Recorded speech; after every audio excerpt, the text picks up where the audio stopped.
কোথায় রায়হান রাফি আর কোথায় মেহেদী হাসান হৃদয়? কার সাথে আপনারা কার তুলনা করেন ভাই? কিছুই তো বুঝি না। বাংলা একটা কথায় আছে না, কোথায় চকির তলা আর কোথায় আগরতলা?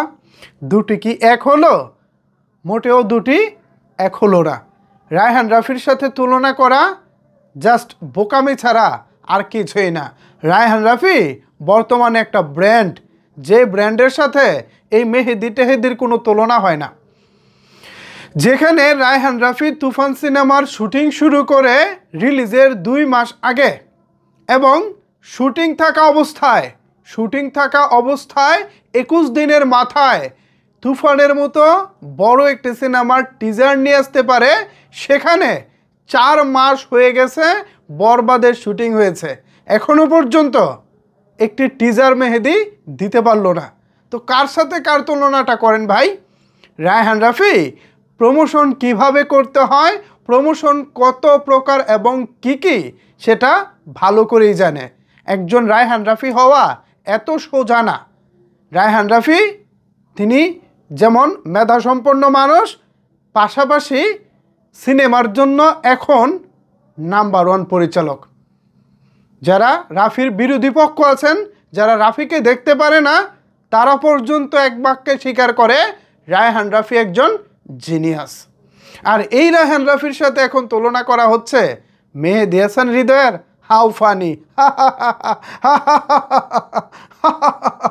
আমি আসলে হাসলাম। যারা তুলনা করে তারা কতটা বোকার স্বর্গে বসবাস করে। অনেকে এও বলতে শুনেছি, ভাই ঈদের তো আরও অনেক দিন বাকি, এত আগে টিজার দিয়ে কি করব? তো রায়হান রাফি এত আগে টিজার কেন দিয়েছিলেন?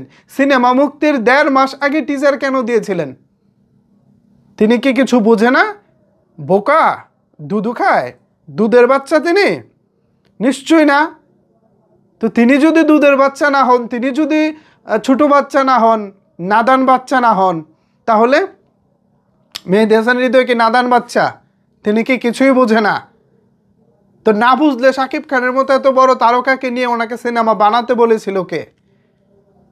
খাদানের, উপর বাংলার নায়ক দেবের খাদান সিনেমার প্রচারণা দেখেছেন আপনারা? আপনারা অনুমান করতে পারেন কতদিন আগে থেকে খাদানের প্রচারণা শুরু হয়েছিল? দেখে আপনারা কে বলতে পারেন? একটু বলেন তো, হাত তোলেন, এখানে কমেন্টস করে জানান। প্রায় 3 মাস আগে থেকে খাদানের প্রচারণা শুরু হয়েছিল। ভাবা যায়?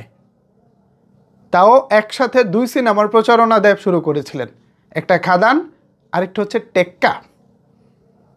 টেক্কা রিলিজ পাবে মানে ধরেন 2 সপ্তাহ বা তারও কম সময়ের ভিতরে টেক্কা রিলিজ পাবে, ঠিক তার আগে তিনি খাদানের টিজার দিয়ে দিয়েছিলেন। আপনারা হলে কি বলতেন জানেন? আপনারা হলে বলতেন, আরে সামনে তো আরেকটা ছবি আছে, এখন আমরা কিছুই দিব না। তো আপনাদের আসলে মাথায় ঘিলুর অভাব আছে, মাথায় গোবর ঠাস আছে, এটা অনেকাংশে বোঝা যায়। সো আর যাই হোক, রায়হান রাফির সাথে আপনারা মেহেদী হাসান হৃদয়ের তুলনাটা কেউ করবেন না। কোথায় চকির তলা আর কোথায় হচ্ছে আগরতলা।